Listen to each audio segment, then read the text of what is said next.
Good morning guys, problem solver में आप सबों का स्वागत है। मैं हूं सुरेश सर और आज हम चर्चा करेंगे अवतल लेंस द्वारा निगमन के ऊपर।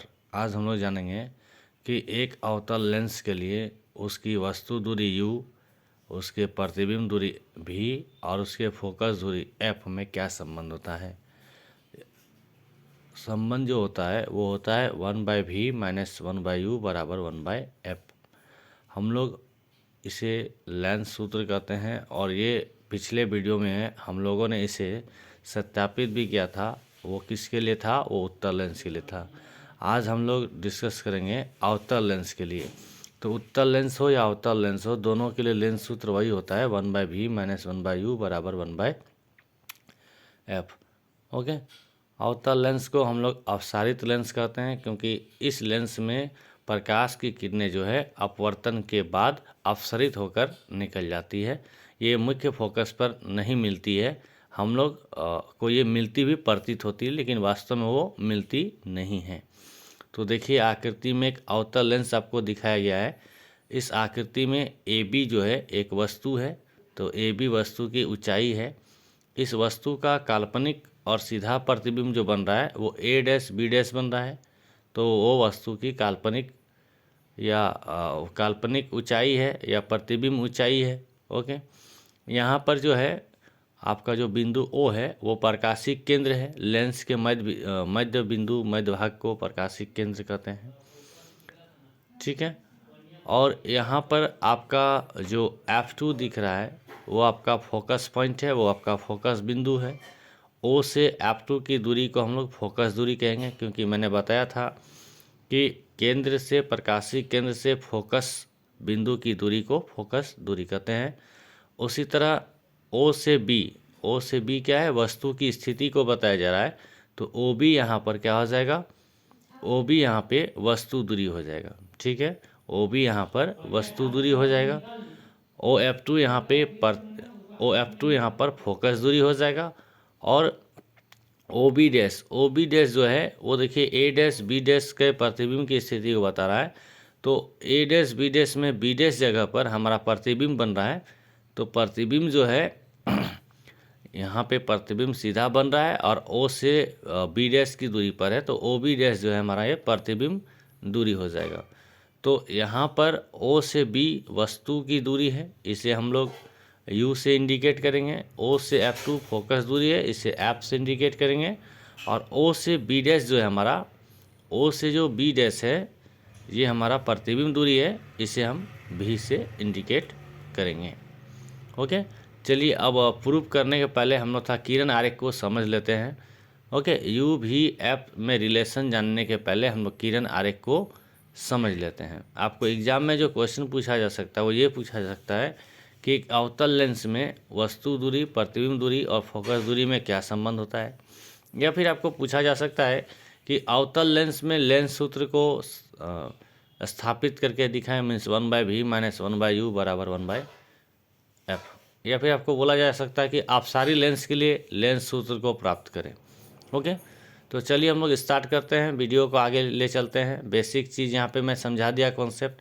अब हमें जो चीज़ प्रूव करना है उसके लिए जो हमने आकृति बनाया है, उस आकृति को कैसे मैंने प्राप्त किया वो आपको जानना होगा। तो देखिए, सबसे पहले यहाँ पे एक अवतल लेंस आपको दिखाया गया है। इस अवतल लेंस में प्रकाशिक केंद्र के बाहर, या फिर ये समझ लीजिए आप फोकस के बाहर, देखिए F2 के बाहर मैंने एक वस्तु को खड़ा किया है। वस्तु का नाम AB है। ओके। इसके बिंदु A पर प्रकाश की किरण यहाँ से होकर गुजर रही है प्रधान अक्ष के समांतर। प्रधान अक्ष कौन है? हमारा प्रकाशिक केंद्र से सीधी जो रेखा जाती है उसे हम प्रधान अक्ष कहते हैं, है ना। तो OB यहाँ पर प्रधान अक्ष है। OB के समांतर जो एक रेखा जा रही है A से होते हुए, वो देखिए आपके लेंस से टकराने के बाद अपसरित होकर निकल जाती है। क्यों? क्योंकि मैंने आपको बताया अवतल लेंस को अपसरित लेंस कहते हैं। यहाँ पर अपवर्तन का घटना होता है। अपवर्तन होने के बाद लेंस से प्रकाश की किरण अपवर्तित होकर, अपसरित होकर निकल जाती है। तो ये आपका देखिए A से निकलती हुई गई सीधी और लेंस के बिंदु A1 तक आई। उसके बाद देखिए ये तीर का निशान ऊपर की ओर है, तो ये प्रकाश की किरण ऊपर की ओर चली गई। मैंने आपको बताया कि इमेज बनाने के लिए, प्रतिबिंब प्राप्त करने के लिए कम से कम 2 किरण की आवश्यकता होती है। परावर्तन हो या अपवर्तन हो। तो अब हम जो सेकेंड किरण को ले रहे हैं वो हम प्रकाशिक केंद्र ओ से गुजारने का कोशिश करते हैं। तो सेकेंड जो किरण है मेरा, जो दूसरी किरण है, वो प्रकाशिक केंद्र ओ से गुजरते हुए जाएगी और वो सीधा निकल जाएगी, क्योंकि हमने पढ़ा है कि किसी लेंस में कोई अगर प्रकाश का किरण प्रकाशिक केंद्र से होकर गुजरेगी तो वो विचलित नहीं होती है, वो सीधी रेखा में निकल जाती है। अब आप देखिए, जो आपने पहला जो किरण लिया था प्रधान अक्ष के समांतर और जो आपने किरण लिया जो प्रकाशिक केंद्र ओ से होकर निकली, दोनों किरण देखिए आपके किस जगह पे मिल रहा है, वो आपका ए डैश बिंदु पर मिल रहा है। कहाँ पर मिल रहा है? ए डैश बिंदु पर मिल रहा है। और ए डैश बिंदु से नीचे सीधा जाने पर आपको बी डैश मिल रहा है। तो यही ए डैश बी डैश आपका क्या था? प्रतिबिंब का ऊंचाई था। यही आपका प्रतिबिंब ऊंचाई था। चलिए अब प्रूफिंग की ओर चलते हैं। तो प्रूफिंग चलने के पहले ओके, आप जान लीजिए यहाँ पर प्रूफ जो होगा वो सिमिलरिटी कॉन्सेप्ट से होगा, समरूप त्रिभुज को लेकर प्रूफ किया जाएगा। तो यहाँ पर आपको दो समरूप त्रिभुज मिल रहा है, एक मिल रहा है आपको ए डैश बी डैश ओ और एक आपको मिल रहा है ए बी ओ। दोनों त्रिभुज यहाँ पे समरूप है। तो अगर समरूप है तो उनके संगत भुजा का अनुपात बराबर हो जाएगा। तो यहाँ से रिजल्ट आ रहा है ए डैश बी डैश बटा ए बी बराबर ओ बी डैश बटा ओ बी, और यही हमारा समीकरण 1 होगा। देखिए कि ये कुछ इस तरह लिखाएगा। ओके, मैंने आपको अभी आकृति दिखाया, आकृति आपको फिर से दिखा देता हूँ। ओके, आकृति में देखिए ए डैश बी डैश ओ तथा ए बी ओ समरूप होगा। फिर से देख लीजिए आकृति यहाँ पर, ये देखिए आपका A dash B dash O, A dash B dash O और आपका ए बी ओ दोनों क्या हो जाएगा? समरूप हो जाएगा। दोनों आपका क्या हो जाएगा? समरूप हो जाएगा। ये आपका ए डैश बी डैश ये ओ और ये आपका ए बी ओ दोनों आपका क्या हो जाएगा? समरूप हो जाएगा। तो समरूप हो जाएगा तो संगत भाग का अनुपात क्या हो जाएगा? बराबर हो जाएगा। तो अगर हम ऊंचाई लेते हैं ए डैश बी डैश, इस त्रिभुज में ए डैश बी डैश ओ में ऊंचाई हम ए डैश बी डैश को लेते हैं, तो त्रिभुज ए बी ओ का संगत ऊंचाई क्या हो जाएगा? ए बी हो जाएगा। इसका मतलब ए डैश बी डैश बटा ए बी, यही ना लिखा है हमने। तो देखिए यही लिखा है हमने, ए डैश बी डैश बटा ए बी। ओके, और इधर से अगर हम आधार को लेते हैं तो इधर से आधार कौन आ रहा है? O B dash. तो बड़े त्रिभुज के लिए क्या आ रहा है? O B. तो इसका अनुपात क्या हो जाएगा? ओ बी डैश बटा ओ बी। यही हमारा समीकरण 1 है, मैंने इंडिकेट कर दिखाया आपको। तो ये आपका दोनों क्या हो जाएगा? बराबर हो जाएगा। क्यों हो जाएगा? समरूप त्रिभुज के संगत भाग बराबर होते हैं। चलिए इसी तरह हम लोग नेक्स्ट त्रिभुज देखेंगे, A dash B dash F two और A one O F two. A dash B dash F two, देखिए आपका A dash B dash F two ये त्रिभुज लेंगे हम, और इसका संगत त्रिभुज जो लेंगे जो समरूप होगा हमारा, वो क्या होगा? A one O F two, A one O F two. Okay, ये दो त्रिभुज हम ले लेंगे। अब इसमें भी संगत भुजा का अनुपात बराबर होगा। तो हम लोग पहले ऊंचाई लेके चलते हैं। तो देखिए ऊंचाई आपका क्या जा रहा है छोटे त्रिभुज में? ए डैश बी डैश, ए डैश बी डैश। तो इसका संगत ऊंचाई बड़े त्रिभुज में क्या आएगा? ए वन ओ। तो हम लिख देंगे ए डैश बी डैश बटा ए वन ओ। इस तरह देखिए ए डैश बी डैश बटा ए वन ओ, और ये किसके बराबर आएगा? एफ टू बी डैश बटा ओ एफ टू। देख लीजिए आप, अब ये आधार आएगा ना आपका। तो ये हो गया आपका एफ टू बी डैश बटा O F two, O F to.